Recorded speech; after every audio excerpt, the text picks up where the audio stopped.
The topic is on working mothers and the work-life balance myth. And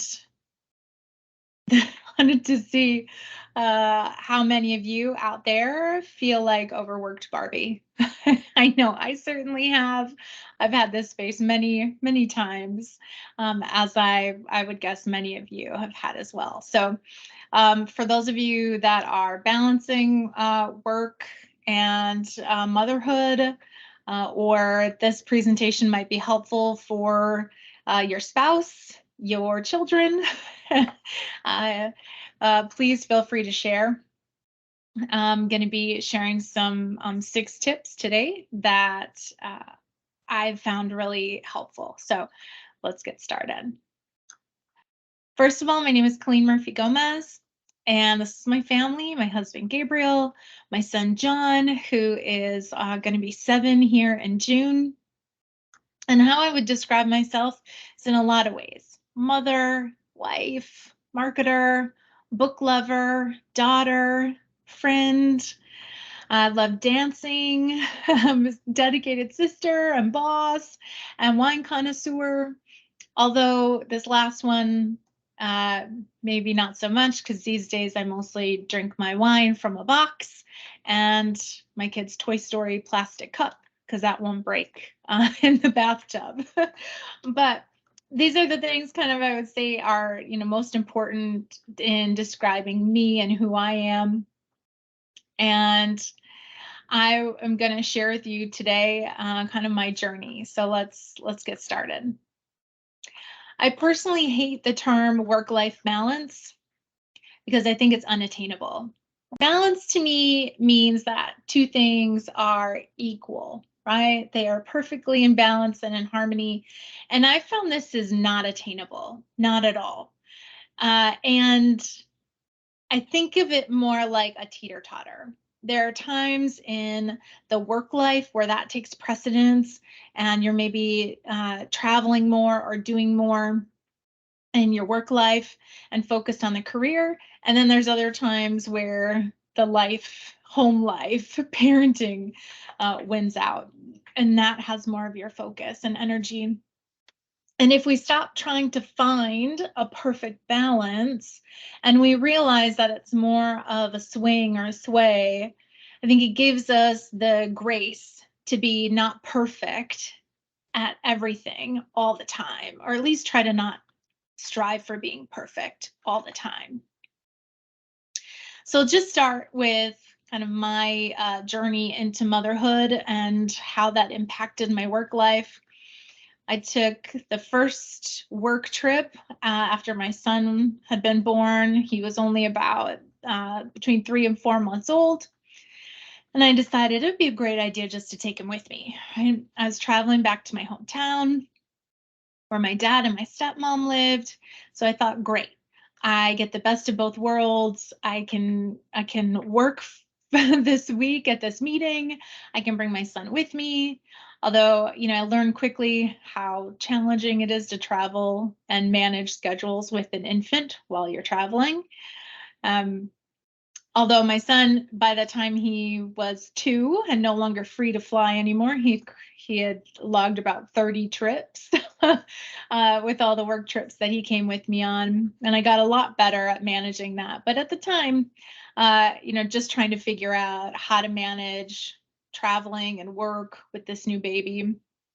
And I would say, like most working moms I know, we are a boss at doing 800 things at once and managing our time. And so here is me trying to manage my time on this first work trip. And there's a 45-minute drive between my parents' house and the office. And I thought, this is a perfect time when I can breast pump. Okay, so here is me traveling back and forth every day to these meetings at this office and trying to pump along the way. A lot of you can relate. But what I found was I needed some more what I thought was balance in my life. And so I started to, research and see what could help me, find some articles. I found a lot of tips like these: finding harmony, just manage your time better and make more lists. And I thought, well, gosh, I was already doing that. And I've started to find that these tips were not helpful at all. And they were more of platitudes for things that in theory, yes, we should make sure we listen to our body and manage our time, but didn't give me any real concrete help. So my hope today and in this presentation is to give you a few tips that are maybe moderately helpful for you, and that if you can take any one of them and find a little bit of encouragement, some suggestions, then that's the goal. So let's get started. Tip number 1, be okay with 90%. I always thought that I was 120% kind of employee. I'm dedicated, driven, I'm ambitious. I like to go all or nothing. I'm 120%. And then I had my son, and that was not attainable anymore. I felt like I was failing at work because I was no longer this top tier performer. And my very first performance review after I came back from maternity leave, I was a meets expectation employee. And I cried for a week because I'm not a meets expectation kind of employee.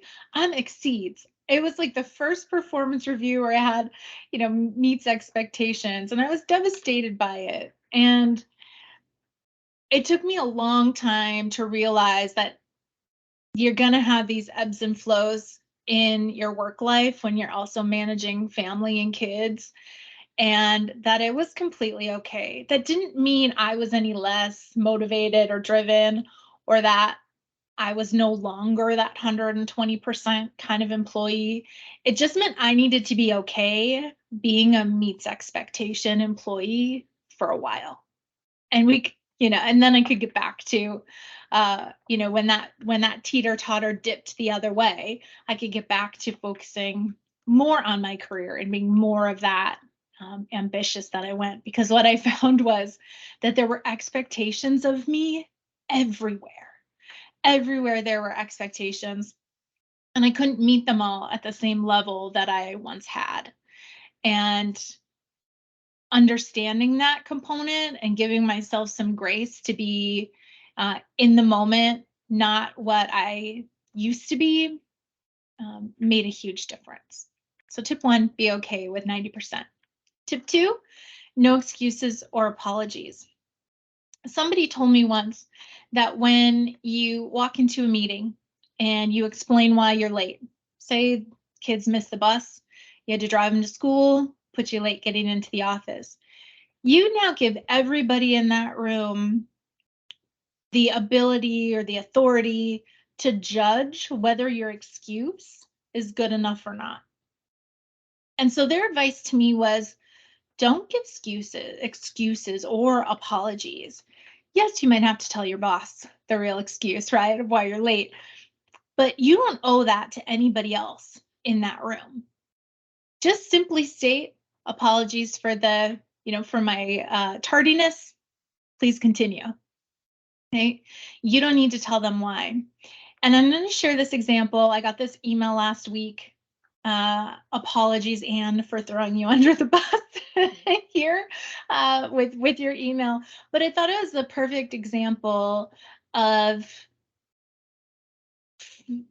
I felt this need to, right? I felt this need to explain why I needed to adjust my schedule, what was happening in my life that was causing me to not be this 120%. And you don't owe this to anybody. Okay, you don't owe this to anybody to tell them why you need to adjust your schedule. And then you don't need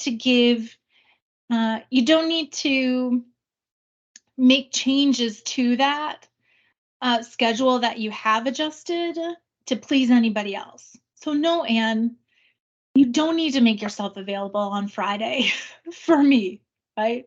You don't owe me that. You don't owe me your excuses or your apologies. Tip number 3. I don't know any parent managing work at home through COVID that didn't look like this in the reality. Okay? And we used to do things different, right? Before COVID, kids went to childcare, we went to the office. There was a much cleaner division of home and work life. And so my advice here is to kick your family out or kick you out of the house. Okay. If you're a work from home kind of employee, go back to putting some boundaries in place between your work time and your personal time, because it's really blended. And I've found it's hard to get back out because you found, oh, there's this flexibility. I can be there more for my family while I can still work while I'm sick. But we really can't do two things at the same time. While I might say I'm a great multitasker, really it just means I can switch back and forth in my brain to different things really quickly. But it also means I can't actually focus on those two things at the same time. And so finding some boundaries and balance, I guess, between those two worlds is really important. So send those kids back to daycare, find aftercare so they don't come home after school. If they interfere with your work time, go back to the office if you need to kick yourself out of the house for a couple days a week, if that's even an option, and put some of that boundary in place so you can focus on work when you're at work and you can focus on home when you're at home. And really pro tip to that is try not to feel guilty about it, right? When you're at work and you're working, try not to feel guilty that, you sent your kids to daycare or they had to be somewhere else instead of not with you. Tip 4, get someone else to do it. Whether this is your significant other or your kids, they can do more. Your kids can do more than they are doing to help manage things at home so that you don't have to do as much. Hey, my son has been unloading the dishwasher since he was about 2.5. The cutest video. Okay.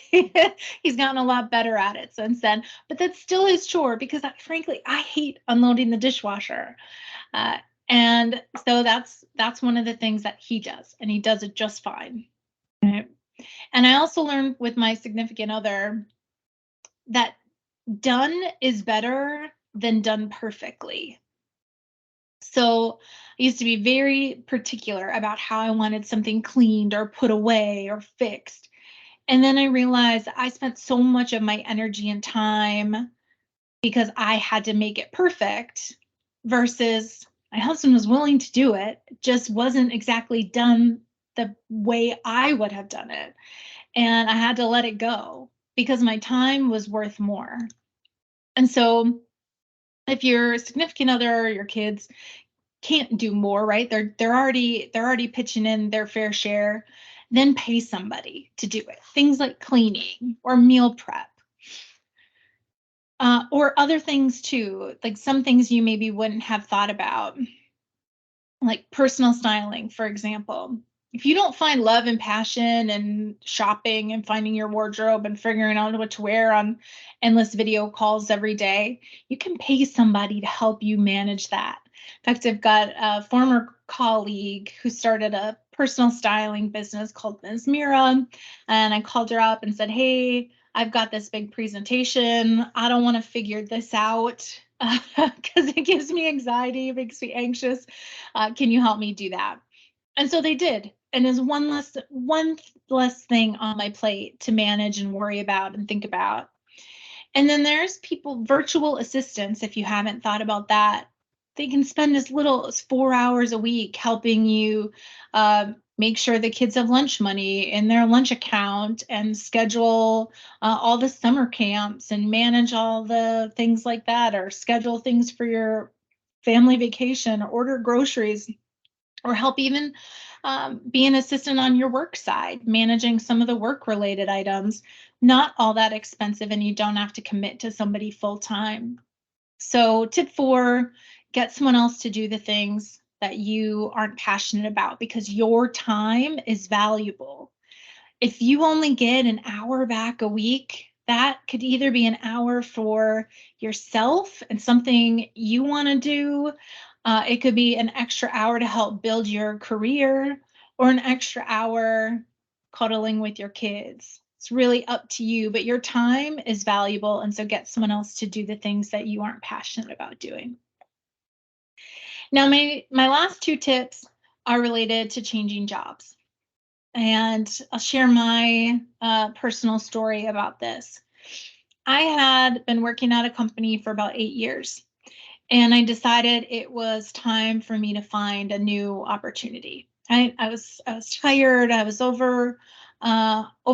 I was frustrated. Needed something different, and it took a long time to get to that point, right, where I said, okay, I was ready to go. Updated my resume, and not long after I decided I was going to switch jobs, I found out I was pregnant. And it's like, well, crap. Now, what do I do? I can't change jobs now.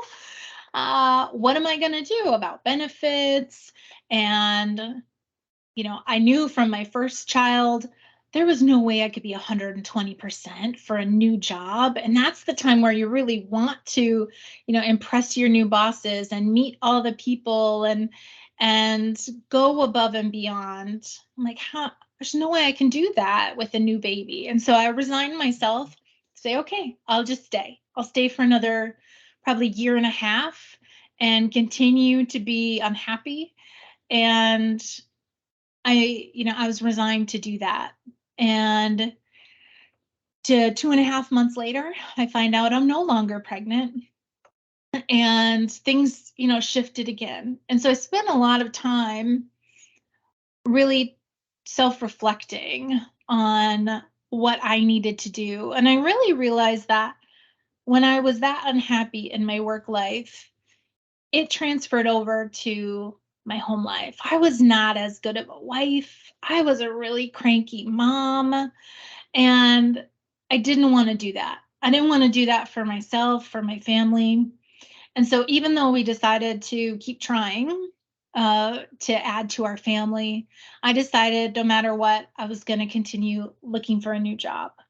And so that meant a whole lot more questions that I needed to ask in the interview process.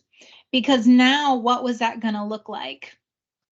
If I did get pregnant, while I was interviewing, right after I picked a new job, and I found that I really needed to understand who I was going to work for, what kind of boss I wanted to work for, what kind of company I wanted to work for. And that meant asking some really hard questions, because a lot of times I feel like when we are looking for a job, we want to just present our professional self, not our home self, right? Our mom self. Just want to present our work self in the interview process. But I really needed to understand, did my boss have children? And if they did, how many, how old? Because what I found is that even if you have the most understanding and empathetic boss, if they don't have children, they don't completely understand the dynamic. And I know that feels harsh to say, but I've found it personally to be true. And one step beyond that, the bosses that I've had that have older children have forgotten how hard it is a little bit to be in the trenches with babies and toddlers. And it didn't disqualify them if they didn't have these things, but it really went towards understanding whether they would be understanding of the position that I was going to be in if I was joining their team. Now, it's illegal for them to ask you these questions, but it's not illegal for you as an interviewee to ask them those questions, okay? And so some other things that I asked was about leadership and flexibility, parental leave policies, and how long I needed to be an employee before I qualified for those parental leaves, and what kind of assistance they might have. And I'll just share, I asked a question probably in all of my interviews, and I was sitting with a CEO and a COO in one interview, and I asked them, Um, I am, I have young kids and I am looking to continue to expand my family. How will the leadership team that I'm going to be a part of, how will you show your support and flexibility for me as a, young working mom?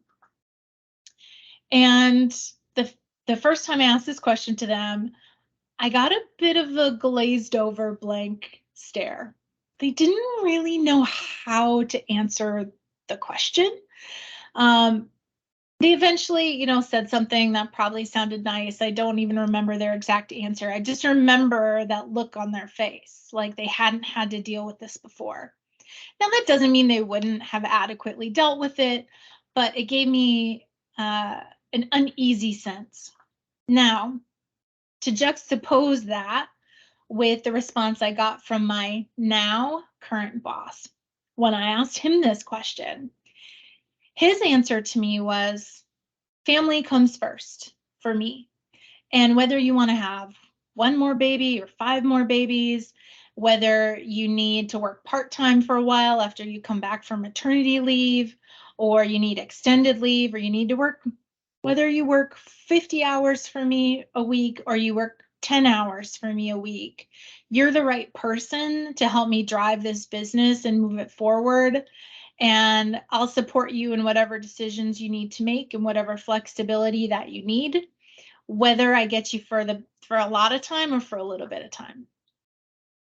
And it was like this weight had lifted off my shoulders, right? That's like dream answer. And I don't expect everybody to give you that answer. But if you don't ask some of these hard questions as you're going through that interview process, you really won't know. And so I encourage everybody to find the right time in the interview process, but to ask some of these questions so that you understand with an open mind what you're going into and how much support you'll have. So some of these things, especially related to parental leave policy, led me to feel like I had to negotiate for certain things. Now there's the traditional vacation time, right? But it really comes down to negotiating for what's most important for you and your family. Are you the breadwinner? Do you just need more time to handle things like doctor's visits and all of that inevitably comes up? What's most critical to you? For me, I was worried about getting pregnant right after I got hired, and that short-term disability and FMLA wouldn't start until I'd been an employee for a year. And so I thought, how can I combat that? Well, if I had some extra money in the bank that I could rely on if I didn't get any salary during, the 12 weeks I really want to take off with my child, that would make a huge difference for me. And so those are the additional things that I asked for and negotiated on. Now, some other things that I've seen other people negotiate for, things like benefit activation date. Maybe the benefits don't start until you've been an employee for 60 days, right? Might be something you could ask for an adjustment on. Companion travel. If I had been able to afford to maybe bring a nanny with me so my baby could travel with me on a few of those first work trips when they're really young, that would have made a huge difference for me. And then too, if you're the breadwinner, termination parachute.